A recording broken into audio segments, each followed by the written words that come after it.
Hello friends, ഇന്ന് നമുക്ക് നമ്മുടെ നാട്ടിലൊക്കെ സുലഭമായിട്ട് ലഭിക്കുന്ന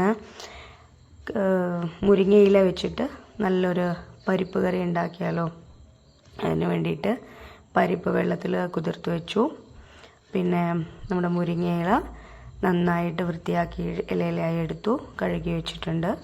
പിന്നെ അതിലേക്ക് ആവശ്യത്തിന് വേണ്ടിയിട്ട് തേങ്ങ, അതിൻ്റെ അകത്ത് കുറച്ച് മഞ്ഞൾപ്പൊടി, പിന്നെ ജീരകം, പിന്നെ അതിന് വറ്റൽമുളക്, കറിവേപ്പില, ഇത്രയും സാധനങ്ങളാണ് ആവശ്യമുള്ളത്.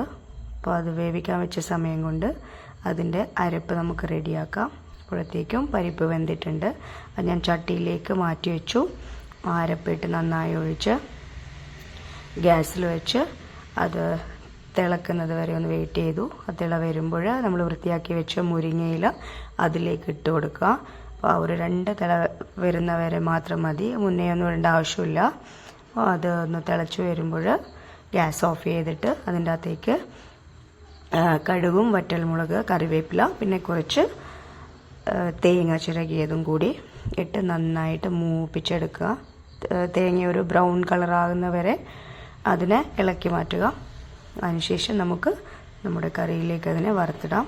അപ്പോൾ നല്ല സ്വാദിഷ്ടമായ, നല്ല ടേസ്റ്റി ആയിട്ടുള്ള മുരിങ്ങയില പരിപ്പ് റെഡി ആയിട്ടുണ്ട്. അപ്പോൾ ഇത് എല്ലാവരും ഒന്ന് ചെയ്ത് നോക്കണേ.